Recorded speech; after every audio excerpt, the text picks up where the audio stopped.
In his book, From the Trashman to the Cashman, Myron Golden shares a wealth creation concept that's called the financial house. Basically, whether it's a rich person, the middle class person, or the poor person, either of these three have a way of thinking that either builds them towards wealth or pushes them and throws them into the poverty pit. Now, before I share with you this concept so that you can locate yourself among these three and know where you're at, plus another really cool concept, it's going to be wise of me to share with you what the book has done for me, because I can't really recommend it to you if there's nothing it has done for me. Now, before reading this book, I had a general understanding about my finances. So I would learn something from a YouTube video, conversation I've heard somewhere, probably friends and relatives, or a book that I read, and all this would mix up and create a financial mindset. Now, whether I was conscious about it or unconscious about it, I had that. And now, when I made some money, what would happen is I would do the general stuff, right? You know, the general stuff. Put away some money for your tithes, some expenses and some savings and some investments. Sometimes it would work, you know it would, and sometimes it wouldn't. And most of the times it wouldn't. You would mix that and that. You'll take some money from this chunk and put it there, and it will be all a mess. And that has been my story. But then after reading the book, something happened. I realized that I never understood why I did what I did. Because not understanding why you do what you do is really the root of the problem. And because the house now was built on a shaky foundation, not a strong why, not understanding what's the truths about finances, the house would fall down each time there was winds and the waves. So after reading the book, three things happened. Number one, I became more conscious on what I was spending and why I was spending. I had more control compared before I read the book because of some of the concepts that I learned. So whenever I took out some money, wanted to buy something, I would ask myself, why am I buying this?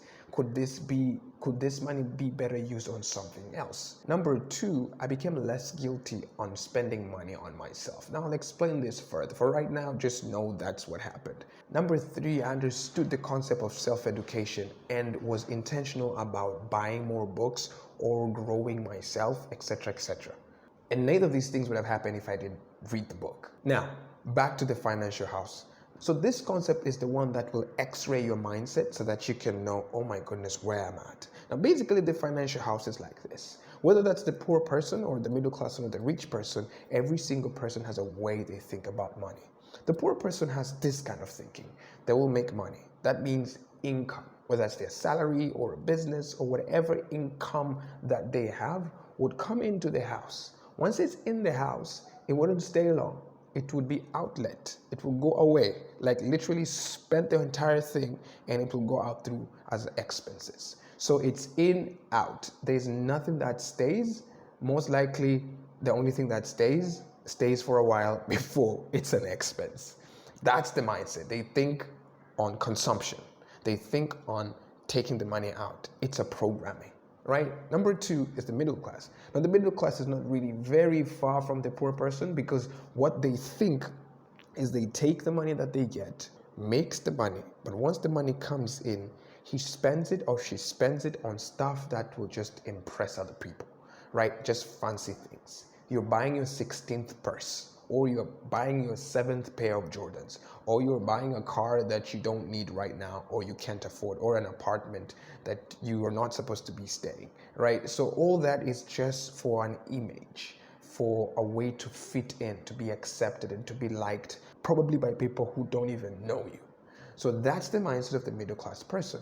Of course, they also have an outlet on expenses. But then the rich mindset, which now is what Myron says, is that this rich person is different. They think that money is a seed. Every inlet is a seed. And that seed is supposed to produce something. So you don't eat the seed. You use the seed to create or make a garden so that when the tree grows, what happens is you will eat from the tree. You will eat from the fruit of the garden. So you think seed, you don't think bread. So that's the difference. So they take that and they work on building the garden. And the garden is the asset. Now that could be a business system. It could be a YouTube channel like this one. Once you have a set number of videos and you have a set number of viewership, that you're making an impact in people's lives and sharing really good value, what happens is now YouTube will start paying you. And now the target of this seed money, this seed stuff that is creating the garden so that you can be able to step away from the garden and the garden is producing in your absence. So now the rich person thinks the fruit of the tree is what's going to be used to be able to pay for fancy stuff and not the seed money. So that entire structure, the financial house, has those four parts, right? The asset part, the income part, the liabilities part, and the expenses part. And how you play with that is how it will determine if you're going towards the wealth creation stage or you're going to be thrown into the poverty pit. I think that's an amazing concept. The second concept, which is the additional one that I told you about, he talks about how you can chunk out your income in different ways. Now, as I said, I used to just take the money and chunk it out in any way. But then after understanding why I do what I do, it became easier for me to do that. And when I did that, there was purpose. One of the chunks, I'm not going to talk about other chunks, but one of the portion of amount of money that you should set aside that he talks about is fun money. Now, I know what you're thinking, fun money. Now, most people would say, fun, you can't have fun if you don't have enough money. But then he talks about two reasons why you should chunk out a certain amount of money on a regular basis for that specific reason, fun. And that is spending on yourself. Number one, when you do that, you're working on a mindset of, I don't deserve it. Because most of us have been in certain stages of lacking or insufficiency so much that we feel as if we don't deserve it. Now, because of that, whenever there is something good that is done to you, you question if you are worthy of that. Now, what fun money does, when you set out a certain chunk of money every single time and it's mandatory for you to spend it all on you, what happens is you start dealing with a certain I'm not enough mindset. You start exposing yourself to stuff. And that deals with that stuff very fast. The second thing, it also motivates you. Once you've experienced some really cool stuff, you're like, I want to experience that more. So that means you will now know if I want more of that, I'll need to make more money. So that means you'll look forward to creating more wealth, or rather producing more value in the marketplace so that you can create more money. Once more money is here, you can be able to chunk out for funds so that you can do that again. It becomes a motivator for you. Now, those are just two concepts. There's still a ton of concepts that have helped me and are still helping me. And it's a book that's worth a reread.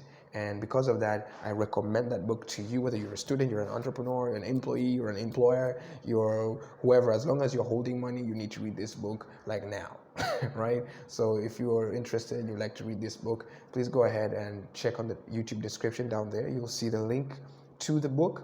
Kindle version, if you want to do it virtually, read it on your phone or your Kindle tablet, there's a link there. And then also there's a link to if you want to ship it, like just get the thing, right? There's an official website for that book. So other than that, the price should be here somewhere for both Kindle and the actual book. Other than that, thank you very much. Please don't forget to comment on this video and share this with somebody who you know needs some financial education in any way.